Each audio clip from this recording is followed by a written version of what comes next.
지난 시간에 보신 대로 블레셋과 이스라엘의 전쟁으로 이스라엘은 큰 곤란을 겪고 여러 번의 실패를 맛봐야 했습니다. 처음 4,000명의 사상자가 나고, 그래서 이제 분발하여 이 전쟁을 더 믿음으로, 우리가 하나님을 더욱 의지하여 전쟁을 승리로 바꾸자 라고 해서 하나님의 임재를 상징하는 여호와의 교회, 언약교회를 이렇게 모셔왔죠. 그리고 전쟁에 임했는데 그들은 더 큰 충격적인 패배를 당하고 언약궤마저 블레셋에 빼앗기는 것이 이 사무엘상 4장과 5장의 사건입니다. 이스라엘의 기대는 당연히 만군의 하나님께서 함께 하시면 어느 군대, 어떤 대적이라도 이길 수 있으리라 라고 생각을 했는데, 뜻밖에도 하나님은 그 기대를 외면하셨습니다.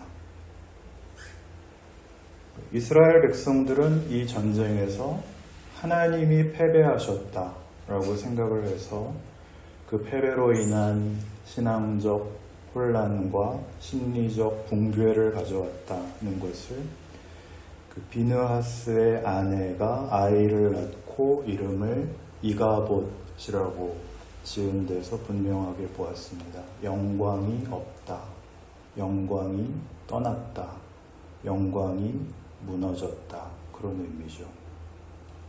이스라엘은 이 일로 하나님을 믿는 믿음과 하나님의 임재, 하나님의 현실적 통치에 대하여 다 의심을 가질 수밖에 없게 되었습니다. 그런데 오늘 본문에는 뜻밖에도 하나님은 이 언약궤를 빼앗아간 적국 블레셋의 그 중심부, 그들의 우상숭배의 자리, 다곤 신이죠. 다곤 신의 신당에서 어떤 희한한 징조를 보이십니다.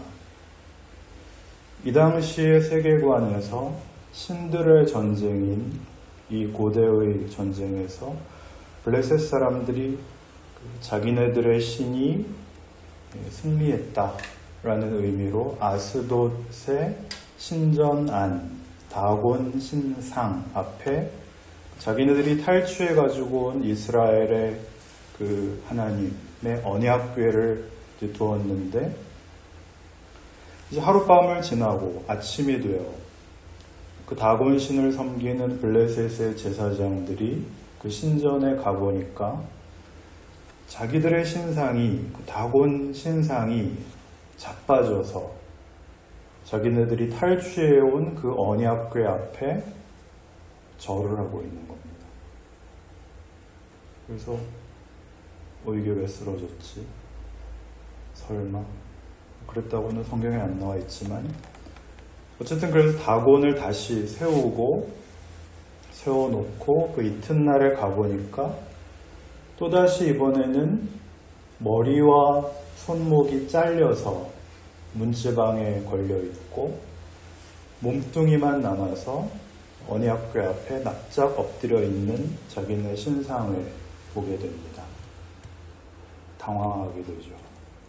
더 뒤에 보시면 이제 하나님이 그들에게 재앙을 내리셔서 블레셋이 견디지 못하고 7개월 만에 이 언약궤를 다시 돌려보냅니다. 쉽게 생각을 하면 하나님은 이렇게 권능을 보이실 수 있는데 이스라엘은 왜 하나님의 임재하에서도 패배했을까? 그들이 잘못했기 때문이다. 그들이 무언가 신앙적인 실패가 있었기 때문에 하나님이 그들의 편을 들지 않았다. 이렇게 쉽게 엮을 수 있습니다. 그러나 이 문제는 우리가 생각하는 것보다 더 깊이 여호와의 교회가 블레셋에 빼앗겨지고 다곤 신당에 들어가 그 이방 민족에게 일종의 그 전리품이 되는, 하나님의 괴가 탈취되는 그런 수모를 겪으면서까지 하나님이 이스라엘의 기대를 깼다 하는 데 초점이 있다는 걸 놓치지 않아야 됩니다. 이스라엘의 기대는 뭐였을까요? 하나님을 모시고 있는 한 우리가 진리가 없다. 그거죠. 그 기대를 하나님이 정면에서 거부하시고 충돌하여, 말하자면 저들의 생각과 저들의 기대를 산산조각을 냈다 하는 겁니다. 이게 오늘 본문의 핵심입니다. 쉽게 이스라엘은 신앙이 충분하지 않았다, 이렇게 모호하게 표현함으로써 하나님을 더 잘 모셨다면 승리했을 텐데 그 승리를 놓쳤다, 이렇게 생각하시는 차원을 넘어 하나님은 왜 그렇게, 말하자면 블레셋에 잡혀가셔서 적진의 한복판에서 그들이 믿는 우상을 깨뜨리시는 것으로 이스라엘의 기대와 다른 식으로 하나님의 하나님 되심을 증명했을까, 이렇게 물으셔야 됩니다. 이 문제와 관련해서 중요한 말씀이 이사야 42장에 나옵니다. 한번 찾아보시겠습니다. 이사야 42장입니다. 구약 1018페이지입니다. 이사야 42장 5절부터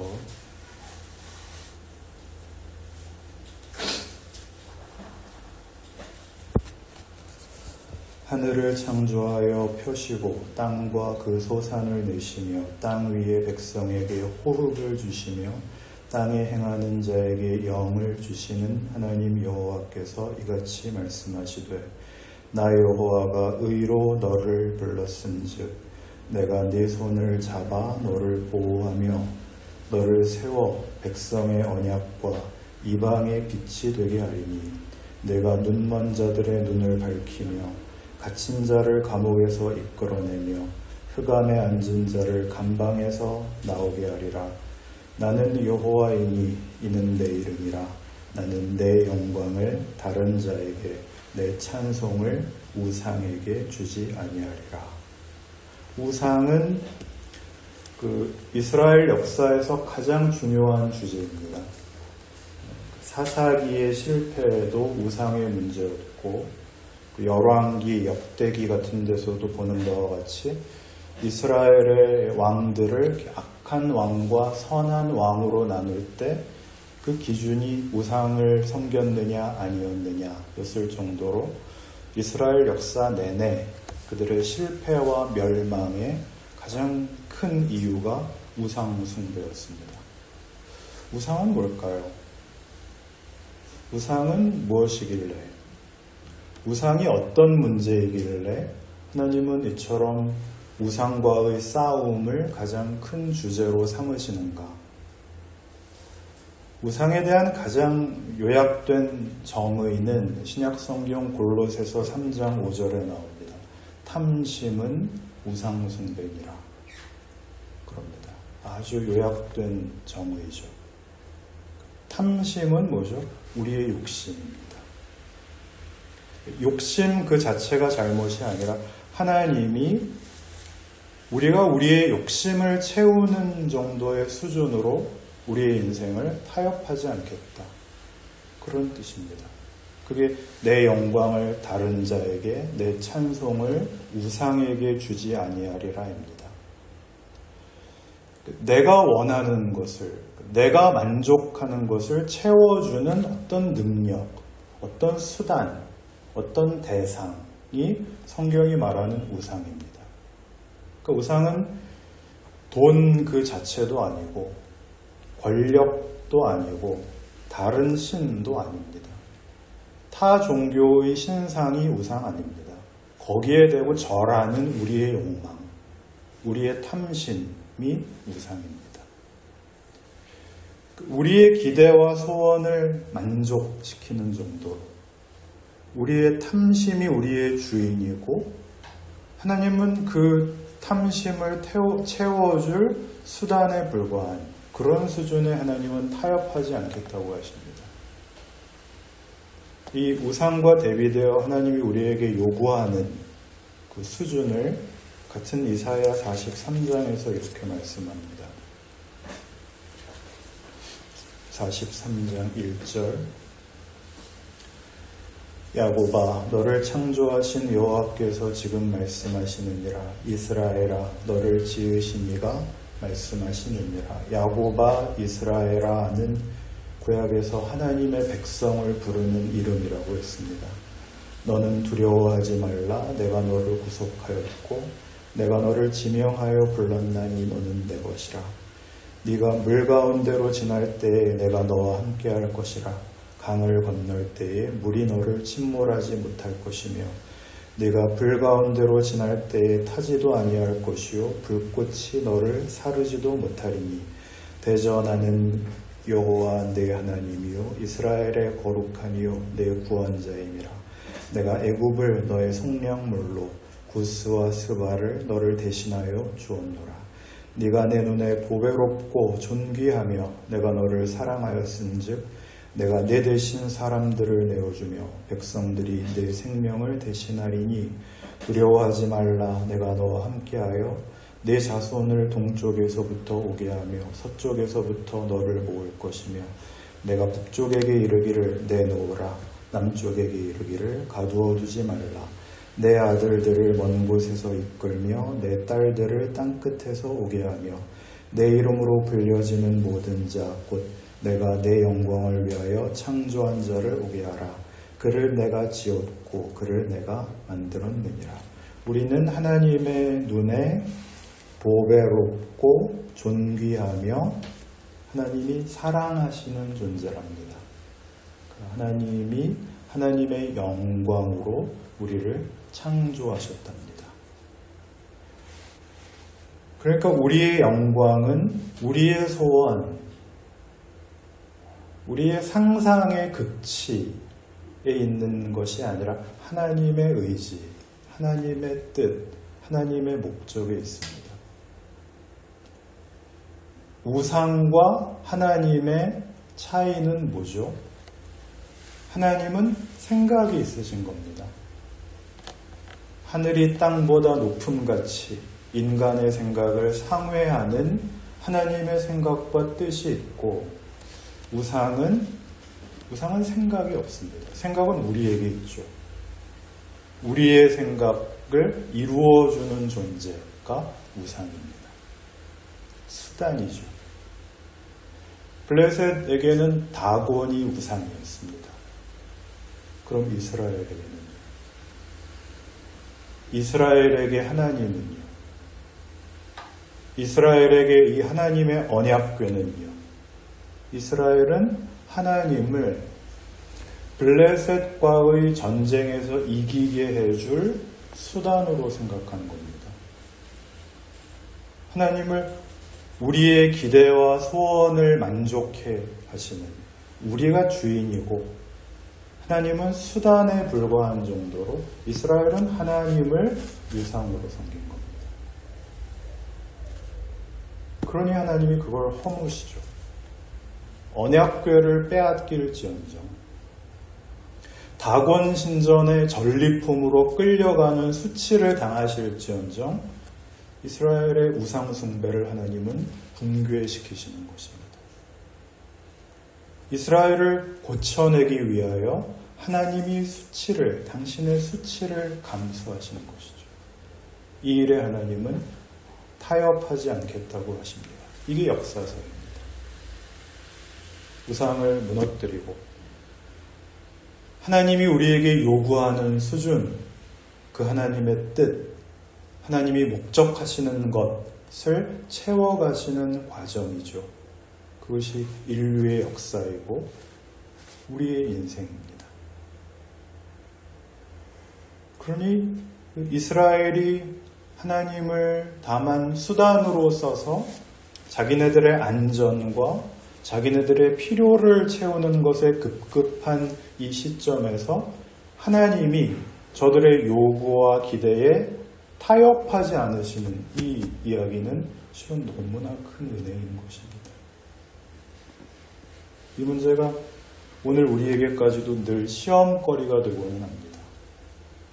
우리는 오늘날 신약 시대의 표현으로 예수를 믿는다는 이 고백이 우리에게 안심과 형통을 주리라 라고 기대하고 있기 때문입니다. 승리를 주리라 라고 기대하죠. 바로 그것을 성경은 우상숭배라고 얘기하는 것이죠. 그러면 우리는 아무런 기대도 가지지 말고 어떤 생각이나 어떤 계획을 가지지 말고 하나님이 조종하시는 로봇처럼 살아야 된다는 말입니까? 그건 조금 더 보셔야 할 수 있습니다. 기독교 2000년 역사에서 교회사 내내 교회를 가장 이렇게 혼란스럽게 하고 기독교 신앙을 오해하게 한 시험이 있습니다. 승리주의라는 것입니다. 이 승리주의는 역사적인 어떤 사건 때문에 일어났는데 로마의 콘스탄틴 대제가 박해받던 기독교를 이제 공인하고 기독교를 국교로 제국의 통치 원리로 삼은 데서부터 거꾸로 기독교 신앙에는 가장 큰 시험을 가져오게 됩니다. 권력을 가지는 것. 교회가 힘을 가지고 예수 믿는 사람이 시장이 되고 대통령이 돼서 도시를, 나라를 온통 하나님께 바치고 모든 경우에 우위에 섰고 승리를 하는 것이 하나님이 기뻐하시는 뜻이고 하나님이 일하시는 어떤 하나님이 일하시는 구별이라고 생각을 하게 됐습니다. 기독교 왕국을 만들자는 것이죠. 예수를 믿으면 모든 일에 우위에 서야 되고 모든 문제를 해결해야 되고 그리하여 하나님의 초월적 권능과 높으심이 우리를 통해 드러나야 되고 그 높으심을 증거해야 되고 신앙생활을 잘하는 신자는 그것을 현실적 보상으로 가져야 된다라는 것. 반대로 우리에게 실패가 있거나 고통이 일어나거나 병이 걸리거나 그러면 내가 잘못 믿어서 그런 것으로 생각하는 것. 그 승리주의입니다. 역사 내내 악용되어서 이게 가난한 이들, 소수자,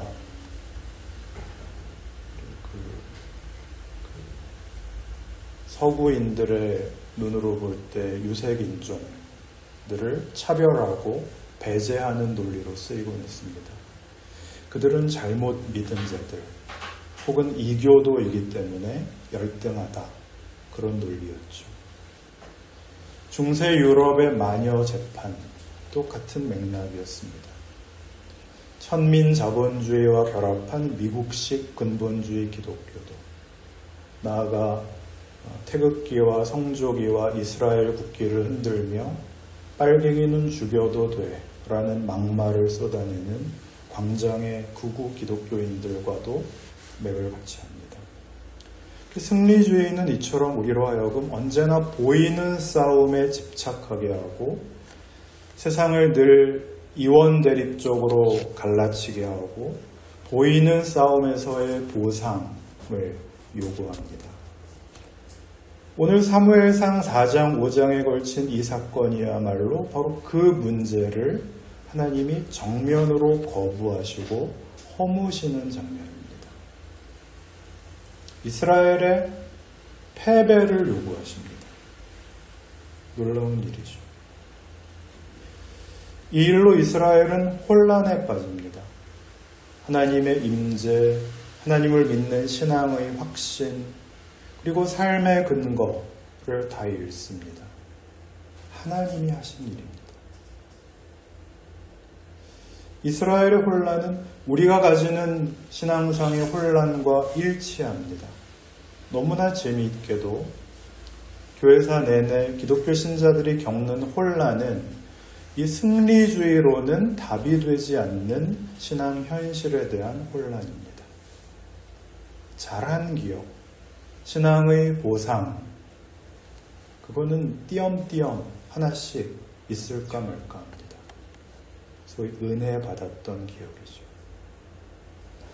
그러나 그런 낭만적인 은혜가 오늘의 현실을 다 보장해 주지 않습니다. 결국 이렇게 생각되죠. 내가 뭘 잘못해서 내 인생은 형통하지 않는가? 목사님한테 잘못해서 그러나? 왜 이런 어려움이 생기나? 회개한 것도 사실이고 은혜를 입은 것도 사실이지만 오늘의 일상은 믿기 전하고 별 차이가 없이 힘이 듭니다. 열심히 믿고 노력을 하는데도 왜 형통하지 않는가? 우리로서는 열심히 있는 신앙인일수록 정말 멘붕이 일어날 현실입니다. 그러나 예수를 믿는다는 것은 형통하자는 싸움 아닙니다. 기독교 신앙은 부자가 되자는 것이 아닙니다. 권력을 가지는 것도 아닙니다. 건강해지는 것도 아닙니다. 안심하게 되는 것도 아닙니다. 기독교 신앙은 다른 종류의 사람이 되는 것입니다. 우리는 이제 우리가 누구인지를 아는 것입니다. 하나님의 자녀라는 신분과 지위, 그 정체성에 관한 문제입니다. 하나님의 거룩하심을 이어가는 피조물, 명예와 위대함과 진리와 생명의 정체성입니다. 에베소서 4장에서 우리 실컷 봤던 말씀이죠. 한번 찾아볼까요? 오랜만에. 에베소서 4장.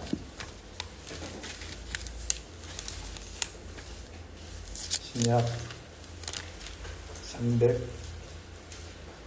314페이지 에베소서 4장 22절.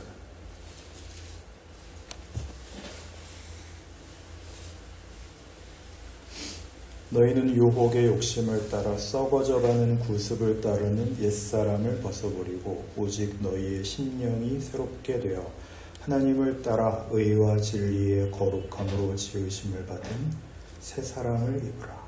새 사람을 입으라. 그리고 그 아래로 나오는 목록들, 거짓을 버리고 참된 것을 말하고 분을 내어도 죄를 짓지 말고 자기 손으로 수고하여 선한 일을 하고 더러운 말 하지 않고 악독과 노함과 분냄과 떠드는 것과 비방하는 것을 모든 악의와 함께 버리고 서로 친절하게 하고 불쌍히 여기고 용서하기를 하나님이 그리스도 안에서 너희를 용서하신 같이 하라.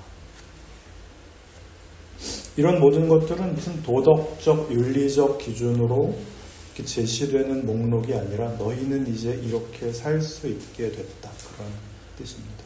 이런 존재다. 다른 사람은 못한다. 너희는 존엄한 존재다.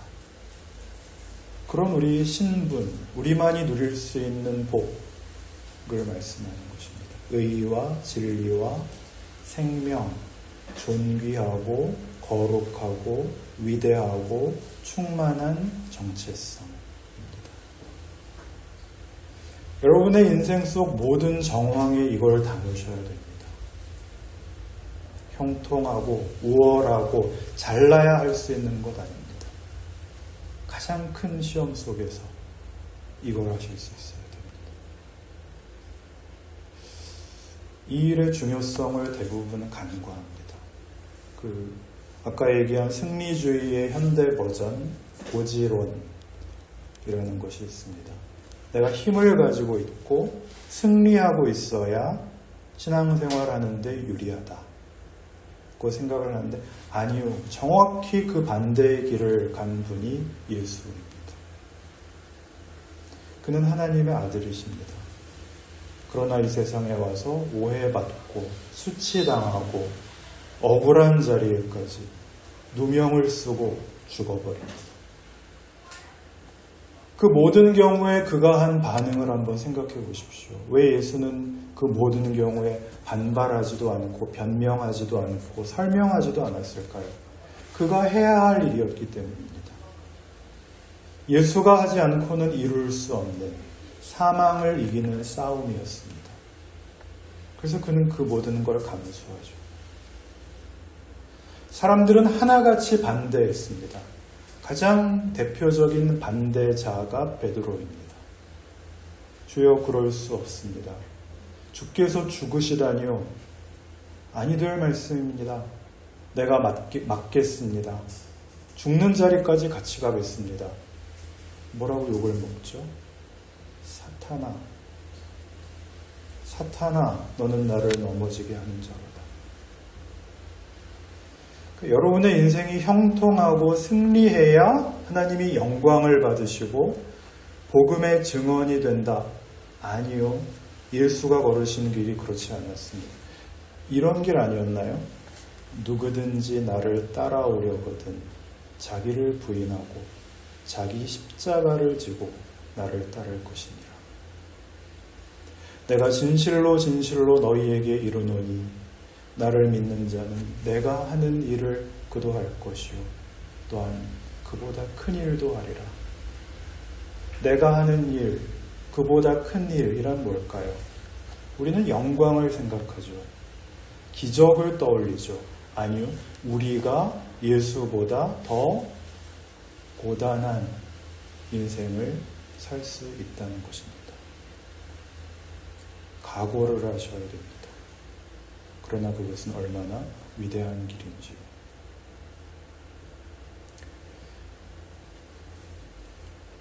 우리는 늘 예수를 믿으면 쉬운 인생을 살 수 있다라고 자꾸 축소시켰습니다. 그렇지, 오늘 본문 속에 이스라엘이 언약궤를 가지고 오면 전쟁에서 이길 수 있다라고 생각하는 것 같이, 아니요, 그거 우상숭배랍니다. 지금 우리가 살고 있는 이 고단한 길이, 이게 예수가 걸은 길이고 하나님이 우리에게 요구하시는 길이고 하나님이 그의 거룩하심과 권능을 동원하여 만들고 계시는 길이라고 하십니다. 나 하나 편하게 살고 마는 것으로 타협할 수 없는 존재랍니다. 하나님의 영광을 찬송하며 하나님의 영광의 찬송이 되도록 부른 우리입니다. 그러니 존귀하신 교회 여러분, 오늘 벌어지는 현실 속에서 맡겨진 일상을 정성껏 사십시오. 내 마음대로 되는 게 하나도 없는 그 삶의 현장을 은혜롭게 잘 버티십시오.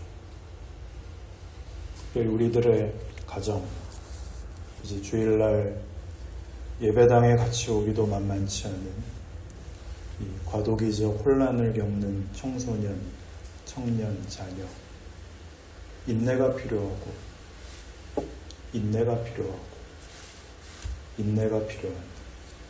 중년기에 혼란을 겪는 부모, 이들이 늘 부딪히는, 그러나 그저 낭만적인 기대와 단순한 지침으로는 무마할 수 없는 그 아픔과 갈등 속에서 하루하루를 사시면서 우리는 세상이 주는 위협과 하나님이 만들어 가시는 길의 차이를 더 배우게 될 것입니다.